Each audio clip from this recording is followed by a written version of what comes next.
Welcome to Alberta Rheumatology's discussion on TNF inhibitors. TNF inhibitors are DMARDs, or disease-modifying anti-rheumatic drugs. They belong to a large class of medications known as biologics.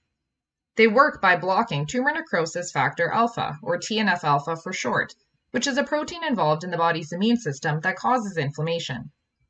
By blocking TNF-alpha, the medications lead to a decrease in inflammation. They can take a few weeks to start working, although different patients may respond differently.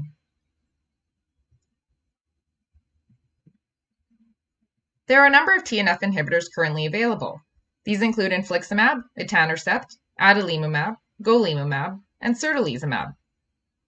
These medications are all given either by an IV infusion or a subcutaneous injection under the skin. In general, they are all considered equal in terms of their benefits and their risk of side effects. In recent years, there has been the development of something called biosimilars, which are similar products to the original brand name TNF inhibitor that was developed, but they are not the exact same thing. On this slide, the brand name is listed in purple, and the biosimilar names are listed in blue. You should check out our biosimilars video for more information about these medications.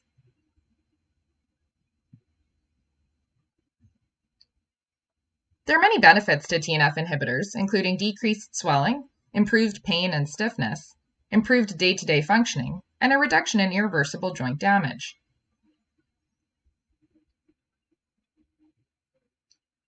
Possible side effects include an injection site reaction or an infusion reaction. There's also a risk of serious infections, and you should watch for a fever and skip your scheduled dose until you're feeling better, but it's always best to check with your doctor if you're unsure what to do. Prior to starting a TNF inhibitor, there are a few things to keep in mind. In general, a traditional DMARD is tried first, and you may need to remain on methotrexate to ensure that the inhibitor works as best as it can. It's also important that you have insurance coverage in place, as the medications can be expensive, although your doctor and his or her team can help facilitate this for you. You should also have a tuberculosis check, as being on a TNF inhibitor can cause a reactivation of TB if you've been previously exposed. However, TB can be effectively treated, and it should not prevent you from receiving a TNF inhibitor.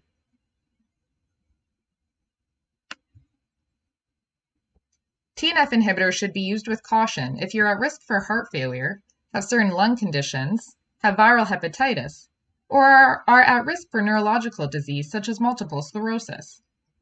They should also be used with caution if you're at an increased risk for certain cancers, and if you're planning any vaccinations, as some vaccines do not work well with the medications.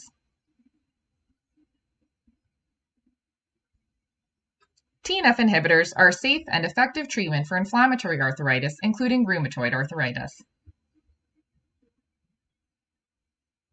For more about TNF inhibitors, please read the information provided on our website at albertarheumatology.com. And as always, do not hesitate to talk to your doctor.